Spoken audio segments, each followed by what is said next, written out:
जो भी शिकायतें आई हैं वो कदाचार का प्रयास मात्र था, चाहे ब्लूटूथ के माध्यम से हो या चिप पहुंचाने के माध्यम से हो। कदाचार का प्रयास मात्र था और स्थानीय प्रशासन के सजगता के कारण ऐसे तत्व पकड़े गए हैं और उन पर कड़ी कड़ी कानूनी कार्रवाई की जा रही है। यह दुष्प्रचार करना उचित नहीं है कि प्रश्न पत्र लीक हो गया था।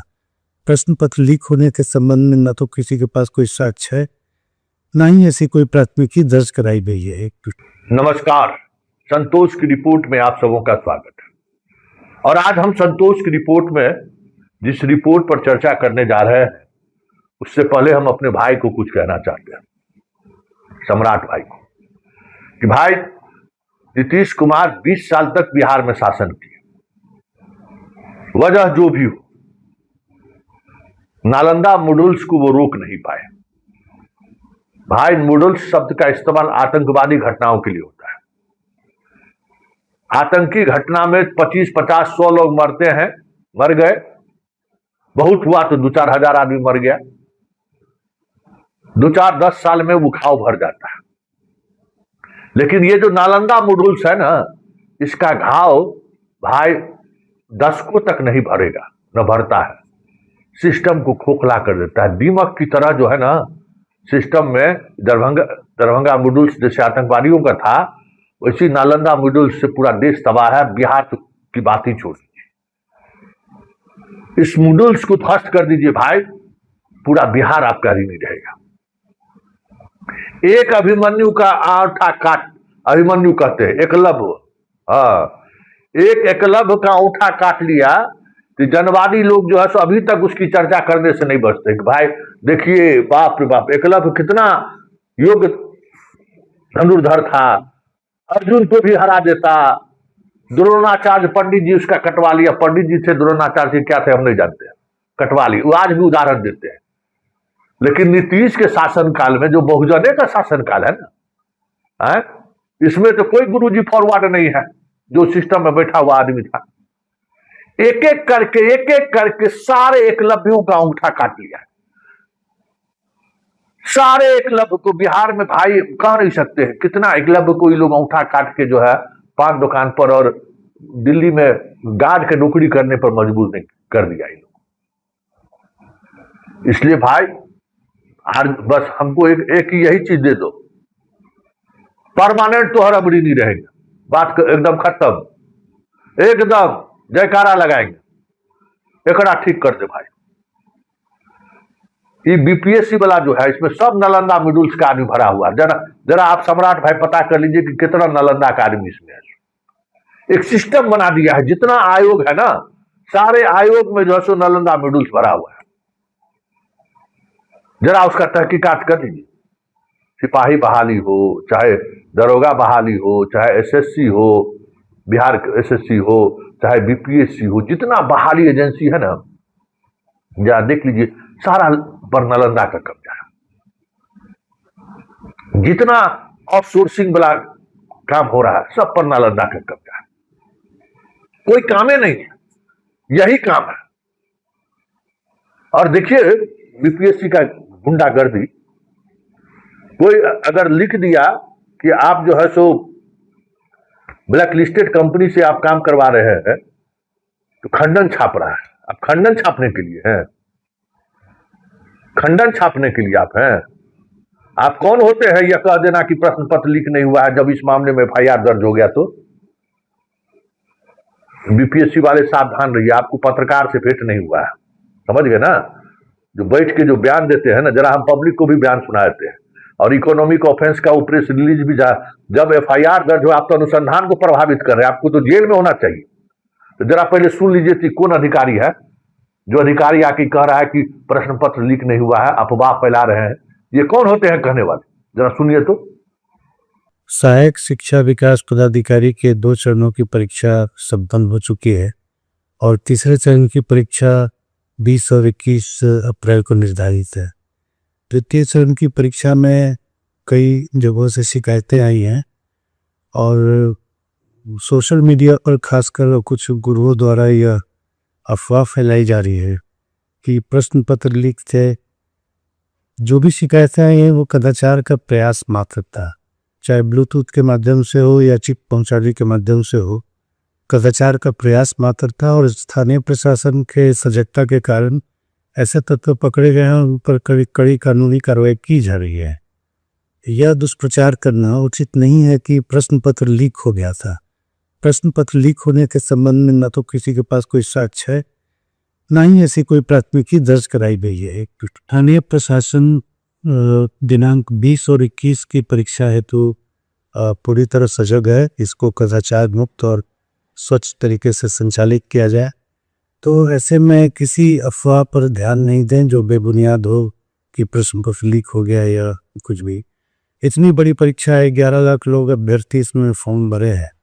तो कुछ अभ्यर्थी तो ऐसे होते ही हैं कि बड़ी परीक्षा में कि प्रयास करते हैं, मगर ऐसा प्रयास निष्फल हो गया है और आगे भी निष्फल हो जाएगा अगर कोई प्रयास करेगा। तो 20-21 की परीक्षा में जो भी अभ्यर्थी भाग लेने वाले हैं उन्हें सलाह दी जाती है कि ऐसे बेबुनियाद और निराधार बातों को ध्यान न देते हुए परीक्षा में भाग लें। किसी प्रकार की अगर शिकायत है तो पब्लिक ग्रीवेंस पोर्टल हमारा खुला हुआ, उस पर वो शिकायत दर्ज करा सकते हैं।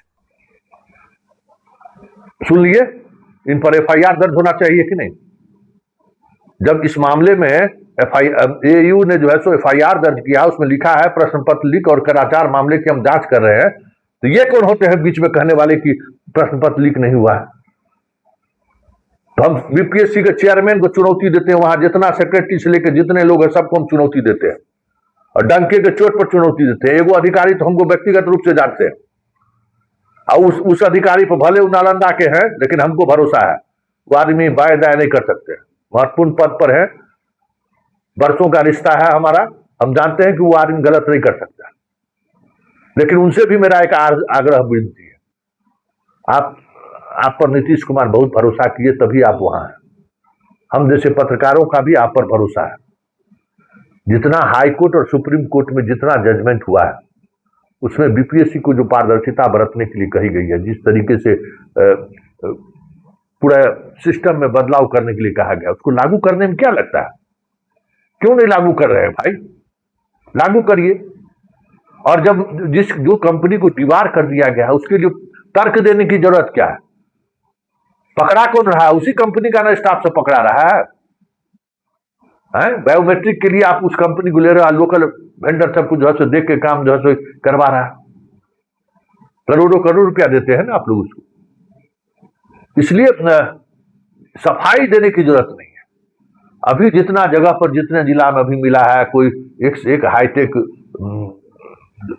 जूता में तो चप्पल में, कहीं सोलवर गैंग से मिलकर मुंगेर में देखवे किए हैं, नालंदा में देखवे किए, समस्तीपुर में देखवे किए, कल छपरा में भी हो गया।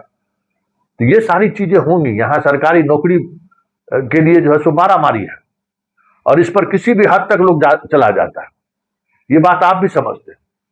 लेकिन ज्यादा से ज्यादा पारदर्शिता हो, छात्रों का भरोसा हो, छात्रों का अभिभावक का भरोसा हो आपके सिस्टम पर, तो वो करने के बजाय आप सफाई देने के लिए उतर जाते हैं मैदान में कि नहीं नहीं हम पाक साफ है। अरे जब बात निकली है ना तो बहुत दूर तक जाएगी। बीपीएससी में काम करने वाले लोगों का क्या धंधा पानी है सब लोग जानता है, कितना संपत्ति कौन अर्जित किए हैं सब जानता है।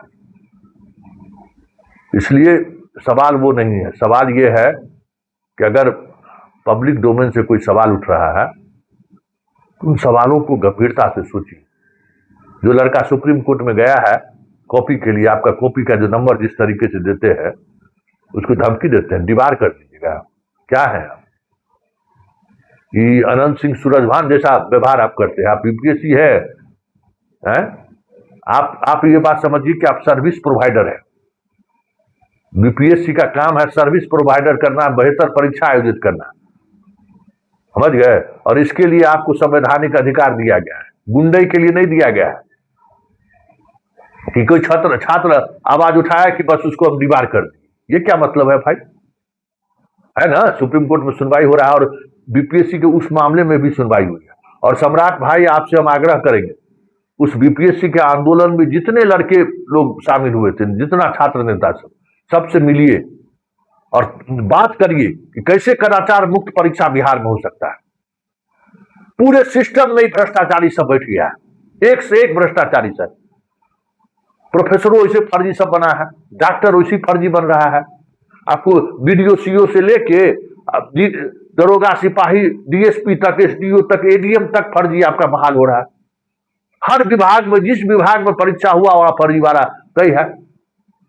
50% से अधिक गलत लोग सिस्टम में प्रवेश कर रहे हैं। क्या जीरो टॉलरेंस करिएगा? जो 25-50 लाख रुपया खर्च करके मास्टर बन रहा है, सिपाही बन रहा है, दरोगा बन रहा है, बीडीओ सीओ बन रहा है, उससे आप क्या उम्मीद कीजिएगा? Zero tolerance.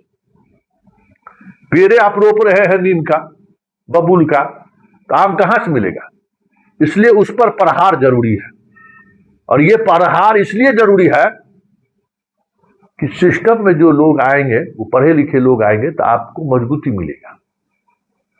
नहीं तो आप हल्ला करते रह जाइएगा, कोई प्रभाव नहीं पड़ेगा।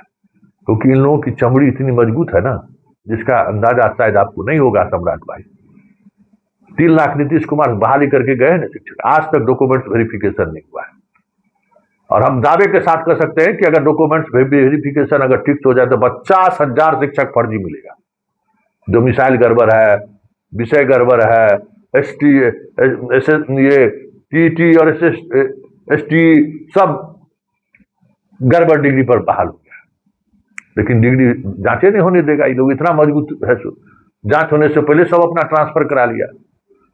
पूछिए ना सिद्धार्थ से बुला के कि बिना जांच हुए डॉक्यूमेंट्स वेरिफिकेशन का, आप तो डॉक्यूमेंट जो जिस जिला में था उसी जिला में छूट गया। आप खोजते रहिए आप डॉक्यूमेंट्स। चलिए, संतोष की रिपोर्ट में इतना ही। यह अभियान जारी रहेगा, तब तक जारी रहेगा जब एक एक इस तरीके के लोग पकड़े नहीं जाएंगे। हाईकोर्ट ने बहुत अच्छा कहा कि संजीव मुखिया को बेल नहीं देंगे, क्योंकि ये मास्टरमाइंड है। तो बेल नहीं हुआ है, सारी संपत्ति जब्त करिए ऐसे लोगों को। जितना बिहार के बाहर संपत्ति अर्जित किया सब कुछ ध्वस्त कीजिए।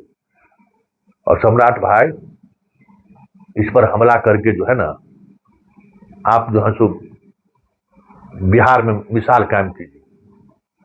नीतीश कुमार से 20 बरस में ही नहीं हो सका। अब उसमें नीतीश का सहमति था कि आरसीपी का खेल था, क्या था, इस पर अब चर्चा हम नहीं करेंगे। लेकिन नालंदा मॉड्यूल्स इस देश में अलकायदा से भी खतरनाक है, ये सोच लीजिए। अलकायदा से भी, पाकिस्तानी आतंकवादी से भी खतरनाक ये मॉड्यूल्स है। इस पर कार्रवाई कीजिए सम्राट भाई, नहीं तो बिहार को बर्बाद होने से कोई नहीं बचा पाएगा। ब्यूरोक्रेसी में इस तरीके, लोअर ब्यूरोक्रेसी में इस तरीके से घुस गया है ये लोग, कल्पना नहीं आप कर सकते।